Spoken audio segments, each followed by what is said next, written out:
Saat hazırda axşam 10 tamamdır. Kanal. Ey, Həsən, getmək lazımdır. Deyinirsən sən, başqa yerdə havalıda zəmin. Cıbıldızlar bizə necə səs salırlar?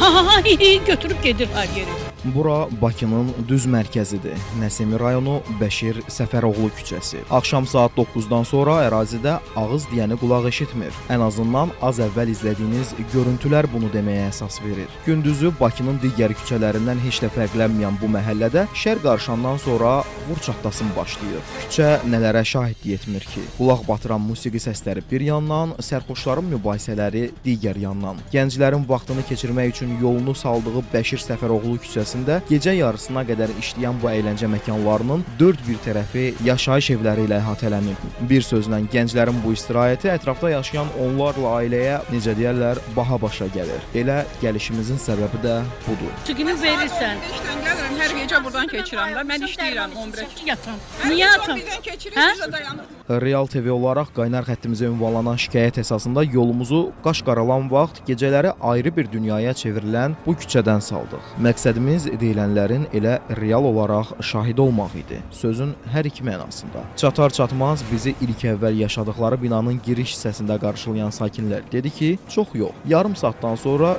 küçəyə çıxanda nə demək istədiyimizi yaxşı başa düşəcəksiniz. Bir sözlə, burada yaşayanlar 8 ayda binanın zirzəmisində fəaliyyət göstərən, xüsusilə axşam saatlarından başlayaraq qonaq-qaraları ilə aşıb-daşan Emalatxana adlı kafenin əlindən dad edirlər. Deyirlər, keçən ilin noyabr ayından etibarən biz şirin yuxu üzünə həsrət qalmışıq. Səbəb olaraqsa gecə saatlarında gənclərin əyləndiyi məkandan mənzillərə yüksələn musiqi sədalarıdır.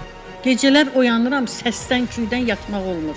Bəzi adamlar da çıxırlar bayra, ağızlarını gələni danışırlar. Bir dənə qızdan zarafat eləyirlər. O eləyirlər. Nətər yatım mən, şəkər adamım. Əvvəl həftənin 2 günü olurdu səs. İndi qaldırıblar hardasa bir paştı həftənin hər gün olur səs. Gecə 3-ün yarısına kimi davam eləyir. Dəfələrlə deyirik ki, bu mümkün deyil. Səsini azaltmalısınız. Yaşayış var, yaşlı var, uşaq var. Heç birini nəzərə almırlar. Mənim nəvəm var, körpü uşaqdır. Deyirik ki, nəvəm yata bilmir səsdən, hər gecə ağlayır, əsəbləşir. Çox da sağlam uşaqdır. Hər ay həkimdədir. Deyir ki, xəstədir, uşağınızı həkimə aparın siz. Bizə hələ göstəriş verir. Vaxt vədə gəlir, artıq yavaş-yavaş qonaqlar gecə qara, cücə qara deyib yolunu Bəşir Səfəroğlu küçəsindən salmağa başlayırlar. Gəlişləri də əbəs deyil. Çünki birazdan, yəni axşam saat 10-da adı çəkilən obyektdə canlı musiqili tədbir keçiriləcək. Elə ona görə də sözü çox uzatmayıb narazı sakinlərlə birlikdə yaxınlaşırıq üzü məkana tərəf. Biraz irəliləyib içəri daxil olmaq istədikdə isə bizə bir nəfər yaxınlaşır və özünü məkanın meneceri kimi təqdim edir. Araz Hacıyev adlı bu meneceri görmək, yuxusuzluq, üstəgəldə səsküydən əsəbləri tarıma çəkilən qonşuların səbir kasasını daşıran sonuncu damla olur. Mən nəyə görə bura qonaq gələ bilməməliyəm? Mənim öz evimdir, ev mənim adımadır, şəxsi mülkümdür. Nəyə görə öz evimdə rahat yaşamamalıyam? Başımı balışa qoydum, gəlirəm yatmağa. Aha, göp.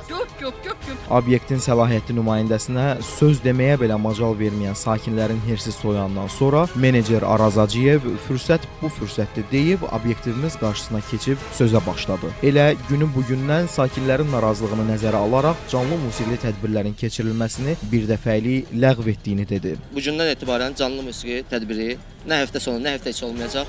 Ümumiyyətlə bu məsələni aradan qaldıracağıq. Yenidən səs izolyasiyası edəcəyik. Bir də bu mövzuda qonşuların heç bir səs mövzusunda şikayət olmayacaq. Biz bu gün canlı musiqini bitiririk ümumiyyətlə.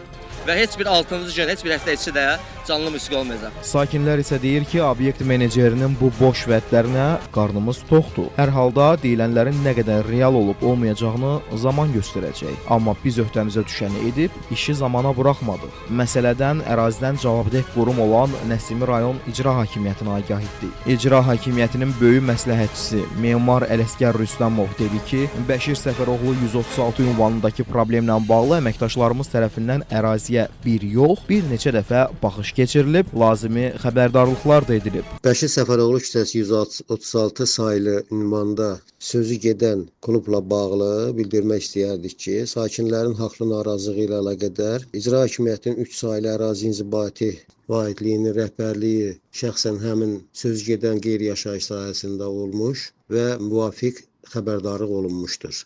Nəsimi rayon icra hakimiyyətinin rəsmisi həmçinin onu da qeyd etdi ki, yaranan xaotik vəziyyətlə bağlı sözügedən ünvana yenidən baxış keçiriləcək. Daxili İşlər Nazirliyindən isə obyektdən edilən şikayətlərlə bağlı bildirildi ki, daxil olan müraciətlər əsasında polis əməkdaşları tərəfindən araşdırmalar aparılıb və qanuna müvafiq tədbirlərin görülməsi təmin edilib.